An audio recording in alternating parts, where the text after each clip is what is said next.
धन्यवाद। धन्यवाद सभापति महोदय, आपने ऑपरेशन सिंदूर जैसे महत्वपूर्ण विषय पर बोलने का अवसर दिया। विशेष रूप से आभार व्यक्त करेंगे हमारे पार्टी के राष्ट्रीय अध्यक्ष श्री चिराग पासवान जी का, क्योंकि आज इस बहस में हम पहली महिला सांसद हैं जो ऑपरेशन सिंदूर पर अपना पक्ष रख रही है, ऑपरेशन सिंदूर के फेवर में बोल रही है। हमको गर्व होता है कि आज ऑपरेशन सिंदूर पर बोलने का अवसर हमको मिला, क्योंकि इतिहास में ऑपरेशन सिंदूर को स्वर्णिम अक्षरों में लिखा जाएगा, क्योंकि विश्व स्तर पर इसने एक न्यू नॉर्मल को स्थापित किया है भारत के लिए। ये न्यू नॉर्मल की जो नींव है वो सदियों पहले रामचरितमानस में लिख दी गई थी, जिसकी चौपाई है, बिनय न मानत जल्द ही जड़ गए 3 दिन बीत, बोले राम सकोप तब भय बिनु होए न प्रीत। इसका अर्थ ये है कि विनय और धैर्य जरूर ही महत्वपूर्ण गुण है, पर जब धैर्य का बांध टूट जाता है तो भय के बिना उसका कोई उपचार नहीं बचता। हमारी सरकार के दृढ़ संकल्प से और सेनाओं के अदम्य शौर्य के वजह से आज एक नए भारत को विश्व स्तर पर स्थापित किया गया। ये नया भारत क्या है?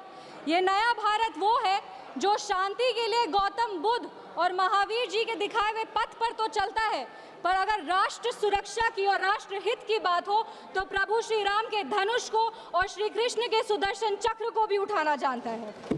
आज इस चर्चा के 2 भाग हैं। पहला भाग है पहलगाम पर हुआ अटैक और दूसरा ऑपरेशन सिंदूर। पहलगाम पर जिस तरह से अटैक आतंकवादियों ने किया वो नागरिकों पर अटैक नहीं, वो मानवता पर अटैक है। आतंकवादियों ने धर्म पूछकर उनकी पत्नी के सामने, माँ के सामने, परिवार के सामने, बहनों के सामने सारे जो हमारे देश के नागरिक हैं उनको मार दिया। हम लोग ये पूरा देश वो चित्र कैसे भूल सकता है जब एक नवविवाहित महिला लाल चूड़ी पहनकर अपने पति के शव के बगल में बैठी थी। इसने पूरे देश को झंझोड़ करके रख दिया था। लेकिन दुर्भाग्य की बात यह है कि आज भी हमारे देश में ऐसे लोग हैं जिनको पहलगाम से ज्यादा दुख पैलेस्टीन के लिए होता है, क्योंकि ये उनकी राजनीति को फायदा नहीं देता। लेकिन जहां राजनीति के लिए कई लोग चुप्पी साध लिए, वहां हमारे यशस्वी प्रधानमंत्री ने राष्ट्र धर्म निभाया और उन्होंने महिलाओं के आंसुओं को ही नहीं पोंछा, पर महिलाओं के स्वाभिमान को और सम्मान को पुनर्स्थापित किया। हम बता देना चाहते हैं कि ये एक नया भारत है और आतंकवादी हमले के बाद ये भारत मोमबत्तियां नहीं जलाता, ये दुश्मनों की चिता को जलाता है। ये शांति चाहता है, पर शांति अपने शर्त पर चाहता है, और अगर अपने शर्त को नहीं पूरा किया जाए तो डिप्लोमेसी से डिस्ट्रक्शन तक का भी रास्ता जानता है। इसी बात पर हम एक शायरी कहना चाहेंगे, खतों का दौर गया अब फरमान भेजे जाते हैं, जो करते हैं भारत की आत्मा परवार वो सीधे कब्रिस्तान भेजे जाते हैं। अभी अपने कांग्रेस के साथियों का बात सुन रही थी और वो कह रहे थे कि 1971 में इंदिरा गांधी ने ये किया है, 1971 में इंदिरा गांधी ने वो किया, पर वो कभी भी 1971 का क्रेडिट बिहार के बेटे जगजीवन राम जी को नहीं देते हैं, जो तब के रक्षा मंत्री थे। बांग्लादेश ने उनको 1971 का वॉर हीरो डिक्लेयर किया था, और रक्षा मंत्री होने के जंग के बाद भी उन्होंने सैनिकों के रिहैबिलिटेशन के लिए काम किया।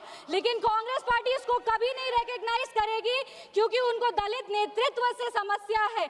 वो सिर्फ उनके साथ रहना चाहते हैं जो बाबा साहब के चित्र को अपने पैर पर रखते हैं। अगर हम ऑपरेशन सिंदूर की बात करें तो ये सिर्फ टेरर लॉन्च पैड्स को ध्वस्त नहीं किया, ये पूरी की पूरी तरीके से पाकिस्तान के हौसले को ध्वस्त कर दिया है। लेकिन एक आश्चर्य की बात है मैम, और आश्चर्य की बात यह है कि हमारे दुश्मन देश में एक युवा नेता है और एक युवा नेता हमारे विपक्ष में है। दुश्मन देश का सदन अलग है, हमारे देश का सदन अलग है, वहां के नेता अलग है, यहाँ के नेता अलग है, पर इनका सवाल एक ही है। विपक्ष का सवाल और दुश्मन देश के नेता का सवाल एक कैसे हो सकता है? मैं विपक्ष के साथियों को चुनौती देती हूँ कि अपनी राजनीति से ऊपर उठ करके कभी राष्ट्र हित की सोचनी चाहिए। अगर सरहद पर सेना लड़ रही होती है तो उनसे सवाल नहीं पूछे जाते, उनको सलामी दी जाती है। अगर अगर विपक्ष की बात सुबह से सुने जा रहे हैं और उनकी बात को ध्यान से सुने तो वो बार बार कह रहे हैं कि सरकार ने सरेंडर कर दिया, सरकार ने सरेंडर कर दिया। सरेंडर से इनका विशेष लगाव इसीलिए भी है क्योंकि इतिहास गवाह है इन्होंने कितने बार विश्व के सामने भारत का सर झुका दिया है। 1962 में नेहरू जी की दोस्ती की नीति ने हमारे देश के धज्जियां उड़ा दिए थे। 14,500 वर्ग मील जमीन पर कब्जा कर लिया था। अमेरिका के तब के राष्ट्रपति ने कहा था कि भारत हमसे भीख मांगते हुए आया था। 1971 में वेस्टर्न मीडिया ने प्रधानमंत्री के बारे में जो भी कहा हो, उन्होंने हमारे देश के बारे में, भारत के बारे में कहा कि भारत एक धोखेबाज देश है और भारत नागरिक धोखेबाज लोग हैं। ये था भारत का इमेज आपके शासनकाल में। 1985 में CIA के क्लासिफाइड रिपोर्ट्स है कि विदेशी तंत्र भारत की सरकार को चलाती थी। इनसे जवाब मांगिए। 2001 विश्व के सबसे बड़े लोकतंत्र के सबसे बड़े मंदिर पर हमला हुआ और ये लोग चुप बैठे रह गए। 2008 मुंबई अटैक, पूरी तरीके से देश को झंझोड़ दिया गया, पर इन्होंने कभी नहीं जवाब दिया। अगर आज आतंकवादियों को जवाब दिया है तो वो हमारे यशस्वी प्रधानमंत्री श्री नरेंद्र मोदी जी की सरकार ने दिया है। पर इनके राष्ट्रीय अध्यक्ष, कांग्रेस पार्टी के राष्ट्रीय अध्यक्ष कहते हैं कि ऑपरेशन सिंदूर एक छोटा मोटा ऑपरेशन था।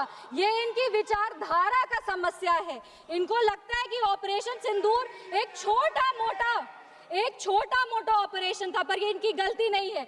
इनकी विचारधारा ये कहती है कि अगर हिंदू धर्म को आगे लेके जाओ, हिंदू धर्म के पक्ष में बोलो तो वो सैफरन टेरराइजेशन है। पर इनकी राजनीति के लिए ये कहते हैं आतंकवादियों का कोई धर्म नहीं होता। ये दोहरा चरित्र क्यों है इनका?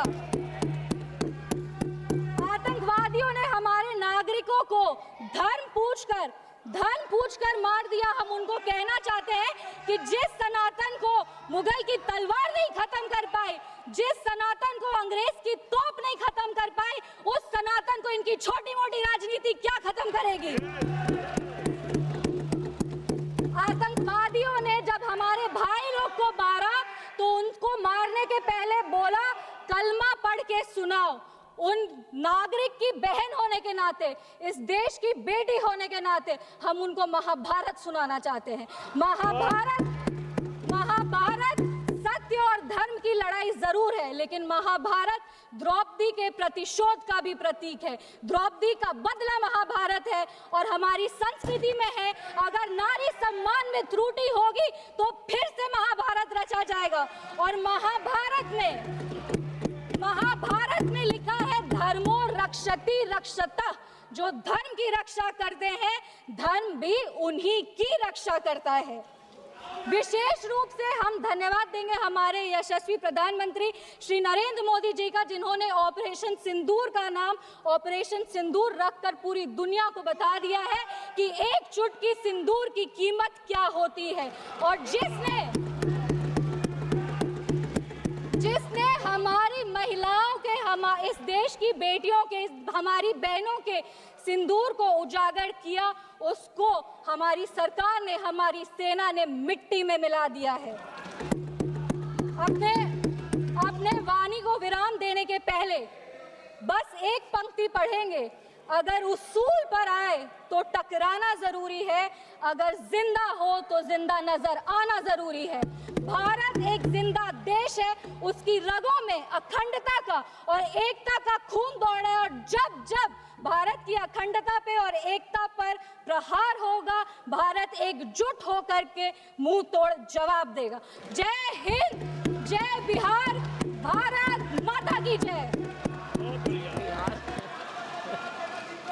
जी, श्री अभय सिन्हा जी।